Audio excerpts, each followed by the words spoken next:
I think as we will reflect upon today, Cassie had a beginning experience of what it meant to come out of that cocoon the last few weeks of her life.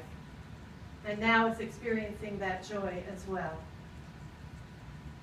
Maya Angelou said these words: "We delight in the beauty of the butterfly, but rarely admit the changes it has gone through to achieve that beauty."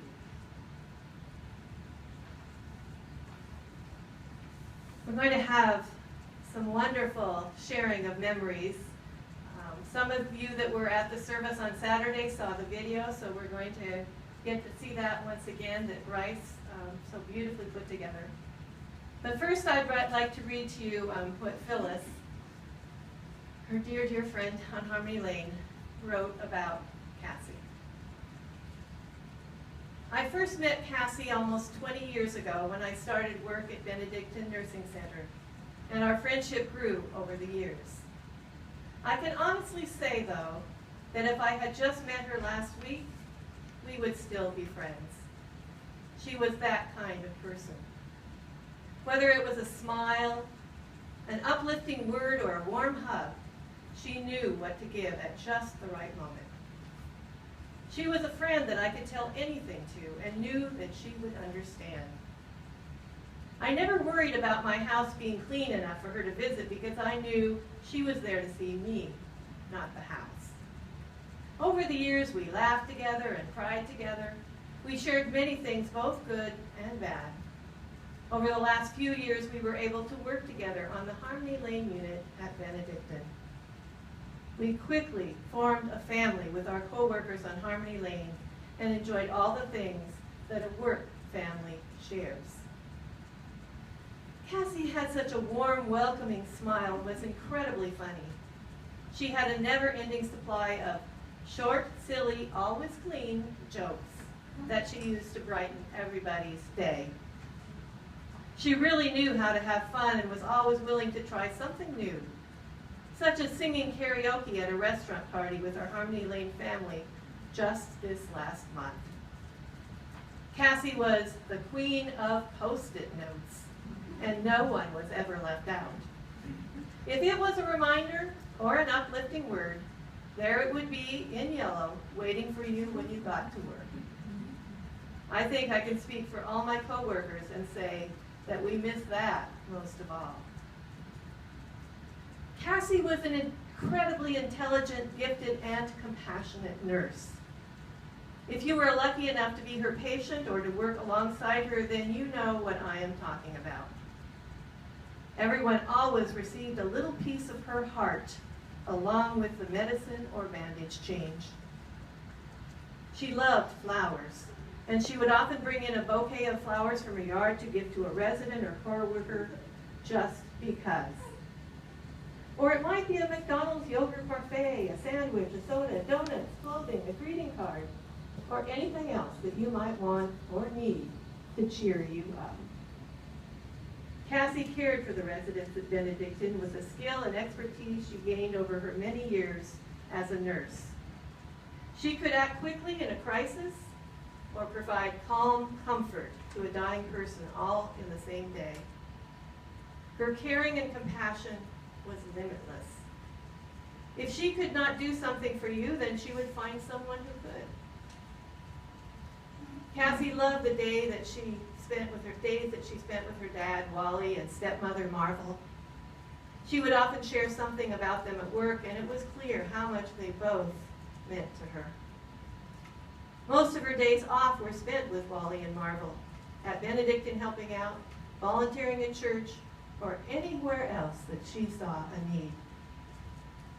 Cassie simply gave of herself selflessly every day that she lived. She always saw the good in everyone and everything, even if it wasn't always clear to the rest of us. Her faith in God was strong, and she was enjoying her recent freedom to attend church again.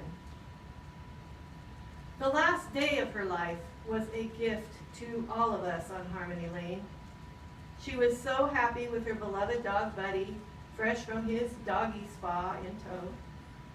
She was there helping out, as usual, with the end of the month paperwork, spending time with some of the residents in their room, sitting with other residents in the dining room, and helping set up the bingo game. She talked excitedly about going to visit her brother Bryce and his family in Switzerland. Her love for her family was so very apparent when she talked about them. She was planning to get her passport and then buy her plane ticket.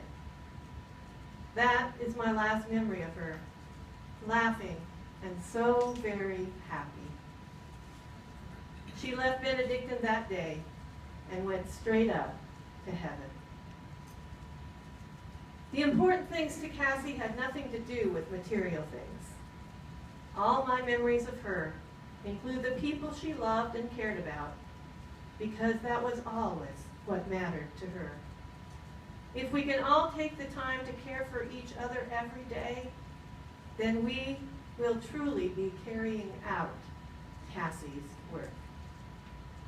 Phyllis Whitfield, RCM.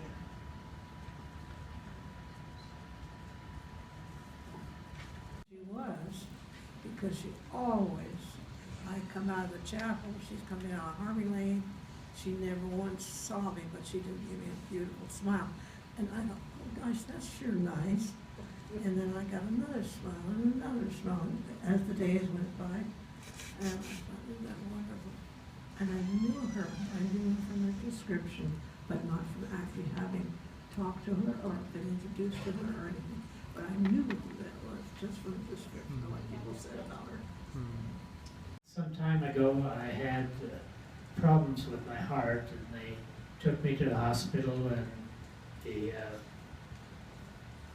guy who was going to do the surgery said, you know, you have two choices. One, we won't do it, and you just live a short time. And that's when Cassie was still alive. And if I do some surgery, he'll live a lot longer. And I didn't like that really. I kind of thought, I'd like to go to heaven right now, really. And Cassie jumps up and down and says, Daddy, don't do that. We need you. And so I'm here today. Yeah, and when we had the art sale, she got me a purse, and she didn't know all the stuff that was in it. And I said, "You want it back?" And she said, "No, there was a comb and a brush, and a mirror, everything." Wow. She loved you, didn't she? Yeah. And I loved her. Yeah. Yeah. And she washed your clothes? Yeah. After my husband passed away, I didn't even have to ask her to do anything. Whenever she came on duty, she'd always come and ask me if I needed or wanted anything. Wow. Yeah. She was great. She was. Yeah. Thank you. Enjoyed getting to know Pam again. I knew her in high school and hadn't seen her in 30-some years, but I know that she was important to Cassie, and Cassie was important to you. She wrote, for Cassie from Pam, Matthew 6:1. Be careful not to do your acts of righteousness before men. If you do, you will have no reward from your Father in heaven. Cassie will be missed greatly. She was a friend to all of us. She did so much, never expecting anything in return. Pam wrote, I wish we had more time together. You were a dear friend to me, and I can truly say I love you. See you in heaven, Pam.